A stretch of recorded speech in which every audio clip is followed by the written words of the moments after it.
The Drifter's Dead, a novel of financial vengeance. The air in the living room of the Grand Rapids Colonial was thick with the scent of unacknowledged resentment.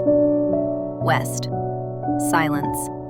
Brandon, 25 and already a local celebrity for his curated toy drops, kept scrolling orders on his enormous desktop monitor, the light reflecting off his expensive watch. He was building his empire. I was furniture.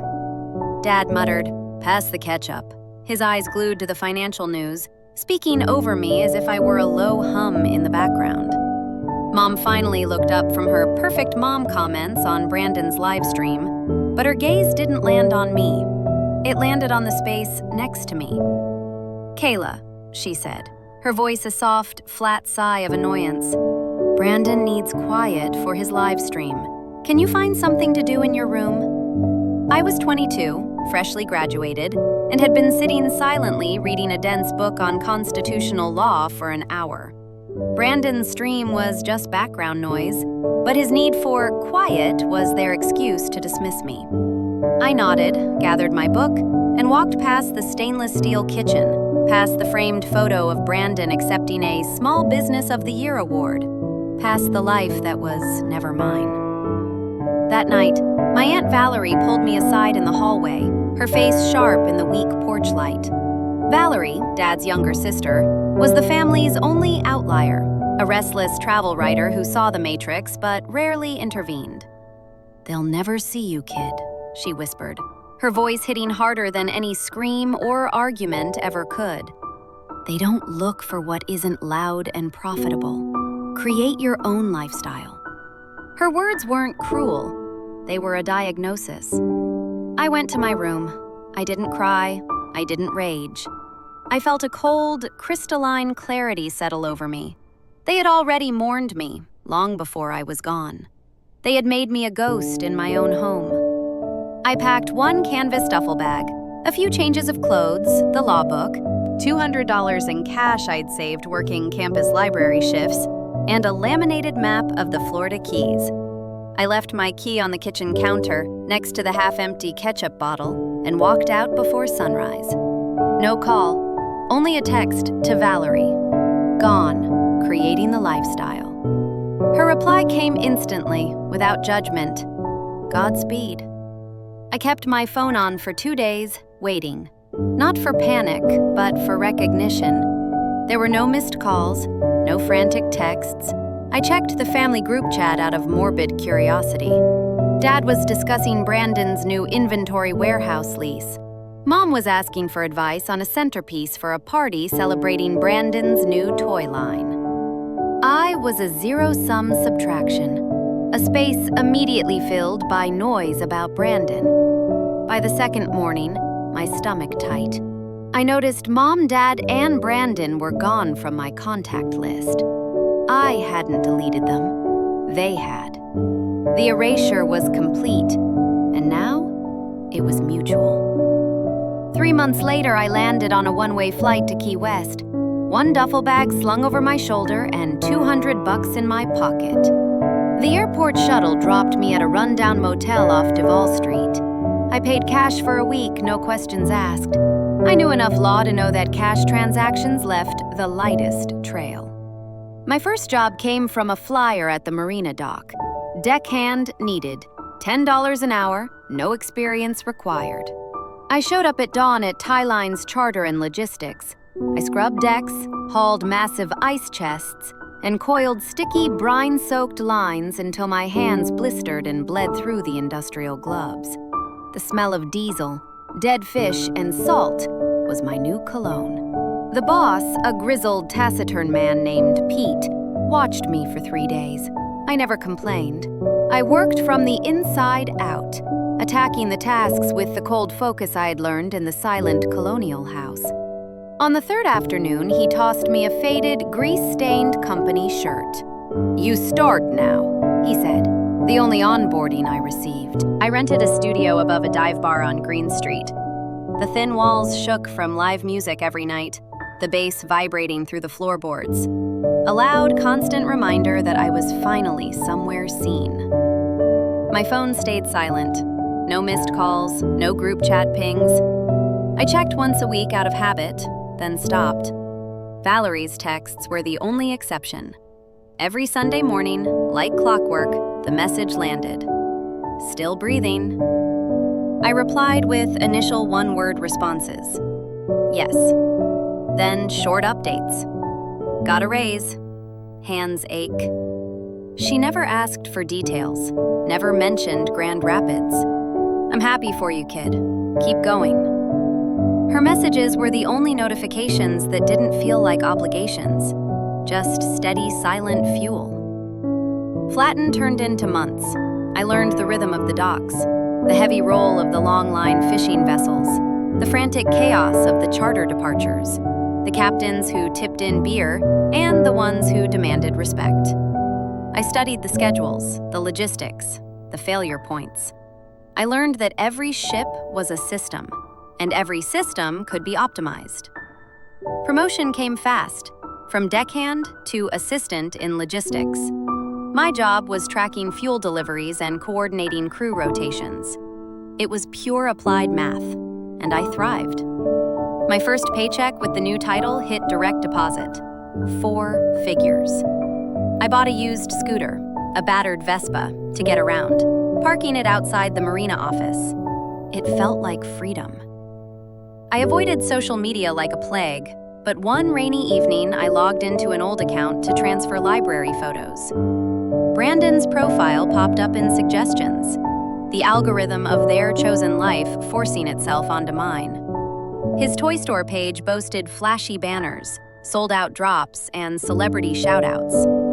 The comments section was a shrine. My genius son from Mom. Dad posted a photo of him at Brandon's warehouse, his arms slung around a pallet of inventory. There was no sign of me anywhere. I closed the app, deleted it for good. The site only reinforced the clarity. I was the bad memory they scrubbed from their digital lives. I would ensure they would never forget me again. Winter hit mild. I moved to a one-bedroom near the harbor, still cheap, but with a window facing the water, a constant churning reminder of the vast, open future. Work demands grew exponentially. I was coordinating multi-boat fishing charters, negotiating supplier contracts for fuel and provisions, and running spreadsheets until midnight to balance the books. Pete, seeing my focus, promoted me to coordinator. You run the show now, Kayla, he said, tossing me a pristine clipboard and a new two-way radio. I scheduled dawn departures, chased down late crew, and managed the unpredictable chaos of the Gulf Stream. Valerie's texts evolved. Heard you're destroying it there. I sent her a photo of my new ID badge. She replied with a thumbs-up emoji and the confirmation I needed. They don't deserve to know. Bachelor year in, I opened a savings account tagged as Boat Fund. Every extra dollar went in. I walked the docks after shifts, eyeing vessels for sale, learning market prices, hull conditions, and engine hours. The dream sharpened. Something I could live on, move with, own outright. The family eraser became routine. Holidays passed unmarked. My birthday came and went. No card, no call. I celebrated with Pete and the crew, taking shots at a waterfront bar. When someone asked about my parents, I shrugged. Long story. They didn't push. By year 2, I managed the logistics team as a whole. My pay doubled. I leased a slip for a small rental skiff, practicing docking maneuvers until the motion was intuitive. I studied online courses for captain licensing. The ocean stopped feeling foreign. It started feeling like home. Valerie's messages stayed consistent. Saw a yacht listing. I considered you. I replied with cold, hard progress. Halfway to down payment. The silence from Michigan had hardened into fact. They moved on. So did I. But every Sunday, Valerie's text landed. Still breathing, and I answered stronger each time. Year 3. I was ready. I signed the papers for my initial yacht acquisition. The broker, a slick-haired man named Leo, arranged the contract across the desk in the marina office. 38 feet of twin diesel power, a sleek vessel priced at a steal after hurricane damage repairs. I initialed every page and wired the down payment from my boat fund, my hand shaking slightly. Leo handed me a heavy brass key. "She's yours, Ms. Reynolds." I renamed her Drifter on the spot, stamping the letters myself that afternoon. My boss summoned me the next morning. "Fleet's expanding, Kayla. We need a director, someone who can handle 10 vessels and all the compliance. You're it." Fleet Operations Director. My salary jumped 30% plus bonuses tied to charter revenue. I hired 2 assistants, overhauled the scheduling software, and cut idle time by half. The money poured in. I upgraded my apartment to a dockside condo with a private slip for Drifter. Then came the insurance renewal. My agent recommended a specialist for high-value vessels. Enter Mason Cole. He arrived in a crisp linen shirt, clipboard in hand, his Labrador, Rusty, trotting beside him. "Policy audit," he said, shaking my hand with a firm, professional grip. We toured Drifter deck by deck. He pointed out coverage gaps, suggested crucial add-ons for liability and storm surge. I signed the new policy on the spot. "Smart investment," Mason nodded. "Call if rates change." We traded cards. His read, Cole Financial Law, Marine Assets. The name sparked a memory. Valerie's nephew. The one she'd mentioned was doing something boring with big money in Miami. He didn't mention her. I filing that away. My first weekend with Drifter, I motored out to the reef alone. Anchor drops, engine cuts. Silence wrapped around me, a profound, chosen silence. I cracked a beer and toasted the horizon. No one to report to, no favors to grant, just me and the water. Mason emailed follow-ups, tax deductions for business use, schedules for depreciation. I responded with questions regarding the formation of an LLC. He offered a consult, no charge. We met at a coffee hut close to the docks. Rusty and my adopted rescue dog Luna greeted each other like old friends. Mason sketched structures on a napkin. Shield personal assets, keep the yacht in the company name, build walls they can't climb. I took notes, implementing every suggestion. We built a legal fortress, an operating company, the Drifter Group LLC, trusts, holding companies, layers of financial concrete designed to make my wealth untouchable and, crucially, untraceable by a casual inquiry. The tone of Valerie's texts shifted after that meeting. "Mason says you're asking clever questions." I realized he told her my location and that he was working with me. The firewall was down. The next Sunday, her message added, "Mind if I swing by?" I sent the marina address. She pulled up in a rental convertible 2 weeks later, jumping out and hugging me tight on the pier. "Look at you, Captain." We boarded Drifter. She ran her hand along the rail. "They'd choke if they saw this." I showed her the galley, the berth I converted to an office. "You earned every inch," she said. "No pity, just pride." We grilled fish on the deck and talked until the stars came out, focusing only on the future. Mason became a regular communication channel. Quarterly reviews turned into strategy sessions. He marked potential charter company acquisitions. I countered with fleet expansion plans.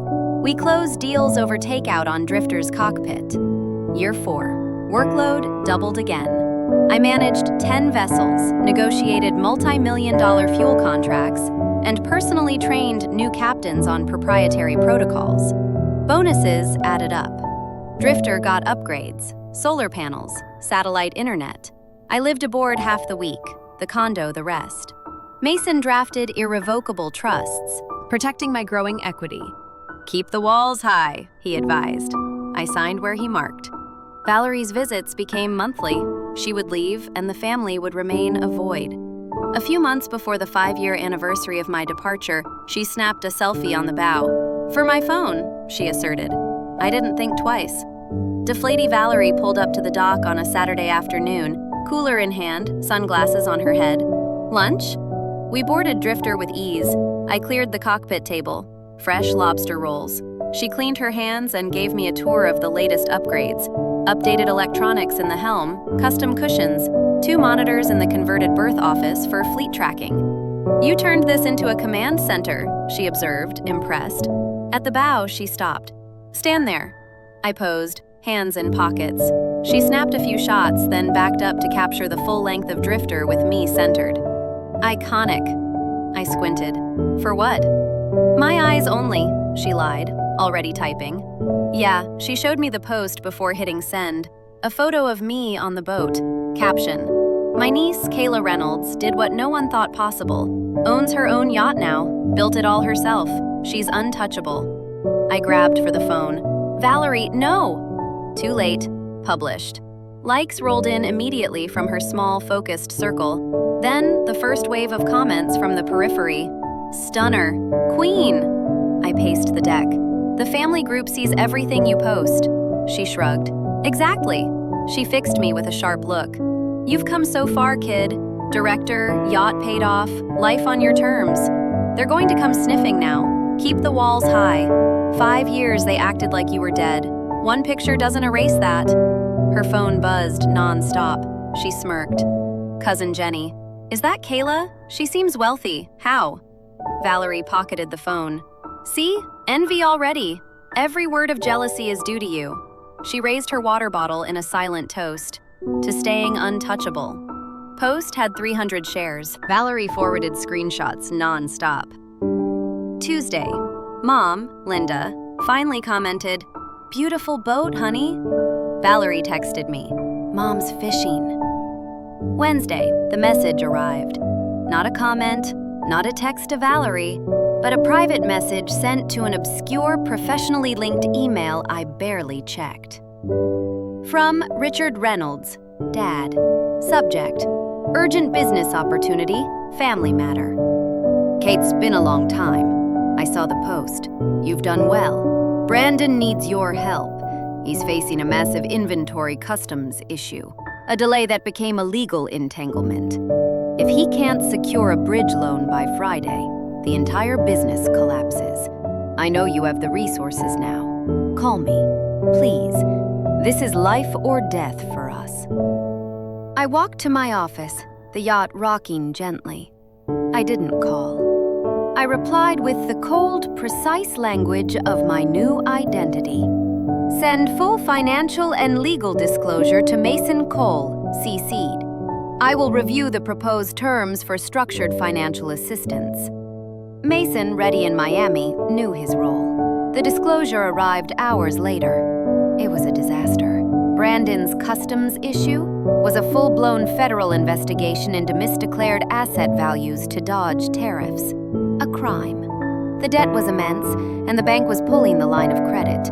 They needed a cash infusion, and worse, they needed maritime logistics expertise to resolve the shipment impasse. The one thing I, the director, now specialized in. I told Mason to prepare an emergency injunction based on the disclosure, freezing Brandon's assets just enough to prevent liquidation before I could acquire them. They flew down the next day. I insisted the meeting take place on Drifter. The yacht, the floating symbol of my rejection and subsequent triumph, would be the negotiating table. They arrived at the slip on Friday morning, looking expensive, aged, and terrified. Dad, his business suit rumpled, and Mom, her face tight with worry. I met them on the flybridge, standing straight, wearing a crisp, professional-grade company polo bearing the Drifter Group logo. "Welcome aboard, Mr. and Mrs. Reynolds," I greeted them, denying any history, any familial warmth. The ride out was silent, the engine noise masking the years of neglect. We anchored a mile offshore. They looked sick, the rolling waves amplifying their anxiety. "Kayla, we need to talk straight," Dad started, trying to sound authoritative. "We need your name, your company's assets as collateral. Brandon's business is fundamentally sound, but this crisis..." "The due diligence shows systemic fraud and insolvency," I cut him off, tapping the screen of my tablet. "The only non-criminal solution is immediate liquidation of all remaining inventory to cover the initial debt and walk away. That's a minimum $300,000 loss." "But he'll lose everything," Mom finally broke, tears welling up. "You can save him, Kayla. This is family." I let the word family hang in the humid air. I looked out at the ocean, then back at them. "You deleted me," I said, my voice dangerously low. "You wrote me out of the narrative. You never saw me. You only see what I built, because you need what it represents." "We were misguided," Dad pleaded, sweat beading on his forehead. "Brandon was our priority. You were always so independent. We thought you'd figure it out." "The price," I stated, delivering the final blow, "is not a loan, it's an acquisition." I presented the signed, notarized term sheet. The Drifter Group LLC would acquire 100% of Brandon's business, assets, liabilities, and intellectual property. Brandon would walk away with zero debt, but also zero ownership, a non-compete clause, and a lifetime gag order. The name Brandon Reynolds would be systematically scrubbed from his own creation. I will then dissolve the company, selling off its assets to cover the losses. It will be as if his business and his life's work never existed. Mom gasped. Dad's face was chalky white. "You would ruin your brother for this petty revenge?" "No," I smiled, a predator on the water. "I am exercising the terms of a hostile acquisition. The price for your 5 years of silence is his name, his narrative, and his entire future.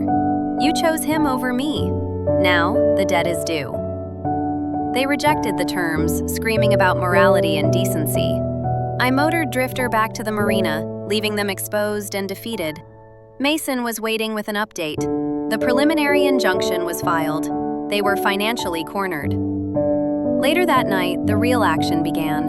Around 2 a.m., my onboard security system, which I had personally installed and coded, flashed a critical alert. Motion in slip. Unauthorized access. I moved silently, heart pounding with a cold, thrilling adrenaline. I grabbed a heavy industrial-grade dock wrench and slipped onto the deck. I found Brandon, his face distorted by panic and sweat, crouched near the engine compartment, a pair of heavy-duty shears in his hand. He wasn't trying to steal Drifter, he was trying to sabotage the collateral, cutting the main fuel lines and damaging the hull just enough to make her worthless. A final, desperate act of spite. "Flooring, you think you're smart, Kayla?" he hissed, dropping the shears and lunging for me in the low light. I didn't rely on strength. I relied on the cold discipline I'd learned steering 10-ton vessels in rough seas. I feinted, let him rush the narrow walkway of the dock, and slammed the heavy wrench, not at his head, but hard against the aluminum guardrail beside him. The sudden, deafening clang of metal on metal stunned him. As he recoiled, clutching his ear, I hit the dockside panic button concealed near the helm. The siren instantly split the silent night, a powerful, accusatory wail. Of the motion-activated floodlights of the marina snapped on. I stood over him, holding the wrench easily, perfectly calm. "I run logistics for an entire commercial fleet, Brandon," I said, my voice steady. "You think I don't have security protocols?" The harbor police arrived quickly, alerted by the siren and the security footage. Brandon was apprehended, not just for his debt, but for attempted felony sabotage of a high-value commercial vessel, a far more serious crime in Key West than in Michigan. The next morning, the tables were irrevocably turned. My parents, humiliated and utterly defeated, returned to the dock.